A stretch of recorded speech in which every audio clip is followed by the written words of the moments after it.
নতুন অ্যাকাউন্ট খোলার জন্য চলে যাবেন এই ভিডিওর কমেন্ট বক্সে ফার্স্ট কমেন্টে জেট দেওয়া থাকবে, আপনারা সেই লিংকে একটি ক্লিক করে দিবেন। তারপর আমরা বর্তমান যে জেট বাজার ইন্টারফেসটি দেখতে পাচ্ছি, সেম এই ইন্টারফেসটিতে আপনাদের নিয়ে আসবে। এখান থেকে এই যে সাইন আপ অপশনটিতে একটি ক্লিক করে দিবেন। তারপর আপনাদের সামনে এই ফর্মটি ওপেন হয়ে যাবে। এই ফর্মটি হচ্ছে আমাদের ফিল আপ করতে হবে। সর্বপ্রথম হচ্ছে ইউজার নেম, তারপরে password, confirm password, currency, full name, phone number, email, verification code, এই সমস্ত ডিটেইলস দিয়ে হচ্ছে আপনাদের অ্যাকাউন্টটি খুলতে হবে। কিভাবে কোন নিয়মে আপনারা ফর্মটি ফিল আপ করবেন, এজন্য আমি পুরো ফর্মটি এখন ফিল আপ করে নিচ্ছি। ভিউয়ার্স, আমার ফর্মটি কিন্তু সম্পূর্ণ ফিল আপ হয়ে গেছে। আমি উপরে যে ইউজার নেমটি দিয়েছি সবগুলো অক্ষর ছোট হাতের এবং লাস্টে 2-4টা সংখ্যা যুক্ত করে দিয়েছি। তারপরে পাসওয়ার্ড, এখানে পাসওয়ার্ডের ক্ষেত্রে প্রথম অক্ষরটি বড় হাতে, তারপরে এগুলো সব ছোট হাতে, তারপরে লাস্টে কিছু সংখ্যা।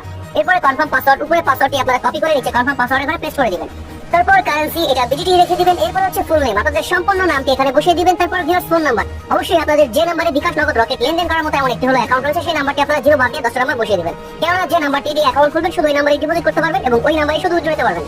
তারপর ভিউয়ার্স ইমেল, আপনাদের ফোনে যে ইমেলটি রয়েছে ওই ইমেলটি আপনারা সম্পূর্ণ এখানে বসিয়ে দিবেন।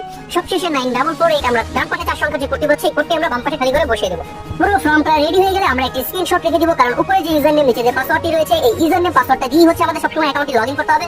যদি ইউজার নেম বা পাসওয়ার্ড যেকোনো একটি আমরা ভুলে যাই, সেই ক্ষেত্রে কিন্তু আমরা প্রবলেম ফেস করতে পারি।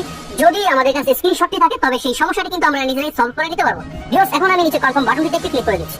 আমাদের অ্যাকাউন্টটি কিন্তু ক্রিয়েট হয়ে গেছে। এখান থেকে আমরা চলে যাব হোম পেজে। তারপর উপরে সেভ বাটনটিতে আমরা একটি ক্লিক করে দিব এবং অ্যাকাউন্টটি ভেরিফাই করার জন্য এই যে মাই অ্যাকাউন্ট নামে ডান পাশে যে অপশনটি রয়েছে এই অপশনটিতে একটি ক্লিক করে দেব। তারপর এখান থেকে চলে যাব পার্সোনাল ইনফোতে। তারপর ভিউয়ার্স, আমরা সর্বপ্রথম ফোন নাম্বারটি ভেরিফাই করার জন্য যে নট ভেরিফাই অপশনটি রয়েছে এই নট ভেরিফাই অপশনটিতে একটি ক্লিক করে দেব। তারপর ভিউয়ার্স, এখান থেকে আমরা এই ভেরিফাই অপশনটিতে একটি ক্লিক করে দেব। এরপর আমাদের ফোনে 4 সংখ্যার একটি ভেরিফিকেশন কোড আসবে, মেসেজ অথবা কলের মাধ্যমে। যদি কল আসে আমরা কলটা রিসিভ করব, আমাদের কোডটি শুনবো। আর যদি মেসেজ আসে ওই মেসেজের 4 সংখ্যার একটি কোড থাকবে, আপনারা এরকম এই খালি ঘরে বসিয়ে দিয়ে নিচে সাবমিট বাটন রয়েছে এই সাবমিট বাটনটিতে ক্লিক করলে আপনাদের ফোন নাম্বারটি ভেরিফাইড হয়ে যাবে। সেম প্রসেসে এভাবে আপনারা ইমেলটিও ভেরিফাইড করে দিবেন। তবে ইমেল ভেরিফাইড না করলেও কিন্তু কোনো ধরনের কোনো প্রবলেম নেই। আপনারা এখানে ডিপোজিট করতে পারবেন, উইথড্র করতে পারবেন, গেম খেলতে পারবেন, কোনো ধরনের কোনো অসুবিধা হবে না যদি শুধু আপনাদের ফোন নাম্বারটি ভেরিফাইড করা থাকে। ইমেল ভেরিফিকেশনের জন্য কোডটি কিন্তু আপনাদের ইমেলে পাঠানো হবে। ইমেলে পাওয়া 4 সংখ্যার কোডটি আপনারা এই খালি ঘরে বসিয়ে দিয়ে নিচে সাবমিট বাটন রয়েছে এই সাবমিট বাটনটিতে ক্লিক করলে আপনাদের ইমেলটিও ভেরিফাইড হয়ে যাবে। সবশেষে ভিউয়ার্স, নিচে এডিট বাটন রয়েছে এই এডিট অপশনটিতে ক্লিক করে এখান থেকে আপনারা আপনাদের জন্মসালটি বসিয়ে নেবেন। জন্মসালটি বসানো হয়ে গেলে এই যে সেভ বাটন রয়েছে এই সেভ বাটনটিতে ক্লিক করে দিবেন। ভিউয়ার্স, আমার অ্যাকাউন্টটি কিন্তু এখন সম্পূর্ণ ভেরিফাইড। এখন হচ্ছে আমরা ডিপোজিট করার জন্য এবং বোনাস নেওয়ার জন্য এই যে ডিপোজিট নামে যে অপশনটি রয়েছে এই ডিপোজিট অপশনটির উপরে ক্লিক করে দিবেন। তারপর আপনাদের সামনে এই পেজটি ওপেন হয়ে যাবে। ডিপোজিট করার আগে অবশ্যই ডিপোজিট করেন 2000 টাকা টার্নওভার। আপনারা যারা এখন বিকাশের মাধ্যমে ডিপোজিট করবেন বিকাশ সিলেক্ট করবেন, যারা নগদের মাধ্যমে ডিপোজিট করবেন তারা নগদ সিলেক্ট করবেন। তারপর এখানে প্রথমটি হচ্ছে ক্যাশ আউট, তারপর হচ্ছে সেন্ড মানি। আমি হচ্ছে ক্যাশ আউটে সিলেক্ট করেছি। এরপর নিচে আমি এখানে অ্যামাউন্টে 1000 টাকা বসিয়ে দিয়েছি। তারপর নিচে সাবমিট বাটন রয়েছে এই সাবমিট বাটনটিতে একটি ক্লিক করে দিচ্ছি। তারপর ভিউয়ার্স, আমাদের সামনে এই পেজটি ওপেন হয়ে যাবে। উপরে যে কোম্পানি নাম্বারটি রয়েছে এই কপি অপশন থেকে আমরা নাম্বারটি কপি করে নিব। তারপর ফোনে রিসিভ বাটনে ক্লিক করে আমরা চলে যাব আমাদের ফোনের হোম পেজে। তারপর বিকাশ অ্যাপ লগইন করব। আমরা অ্যাপের মাধ্যমে সবসময় যেভাবে ক্যাশ আউট করি সেম প্রসেসে কোম্পানি এই নাম্বারটিতে আমরা 1000 টাকা ক্যাশ আউট করব। যদি নাম্বারটির আগে 0টি দেওয়া না থাকে অবশ্যই আপনারা 0টা নিজেরা অ্যাড করে নেবেন। ক্যাশ আউটটি সফল হয়ে গেলে আপনাদের বিকাশের ইন্টারফেসটি কিন্তু সেম এমন থাকবে। আপনারা এই স্ক্রিনশটটি রেখে দিবেন এবং এখান থেকে আপনারা ট্রানজাকশন আইডিটি কপি করে নেবেন। তারপর আবার রিসিভ বাটনে ক্লিক করে চলে আসবেন জেট ব্যাংক অ্যাকাউন্ট এই অপশনটিতে আপনারা যে ট্রানজাকশন আইডিটি কপি করেছিলেন এই ঘরটিতে পেস্ট করে দিবেন। তারপর নিচে চুজ ফাইল রয়েছে এই চুজ ফাইলে ক্লিক করে সাথে সাথে আপনাদের ফোনের গ্যালারিতে নিয়ে যাবেন।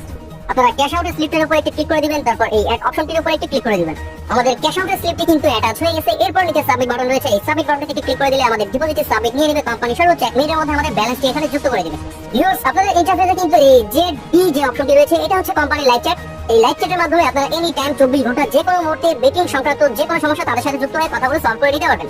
শেষ পর্যন্ত যারা ভিডিওটি দেখেছেন অসংখ্য ধন্যবাদ। যারা নতুন অ্যাকাউন্ট খুলতে চান অ্যাকাউন্ট খোলার জন্য চলে যান এই ভিডিওর কমেন্ট বক্সে ফার্স্ট কমেন্টে সাইন আপ লিংকটা পেয়ে যাবেন। সেখান থেকে খুব সহজে অ্যাকাউন্টটি খুলে নিতে পারবেন। আর যদি ভিডিওটি আপনাদের ভালো লেগে থাকে ভিডিও লাইক বাটনটিতে ক্লিক করে দিবেন, চ্যানেলটি সাবস্ক্রাইব করে চ্যানেলটি সাথে রাখবেন।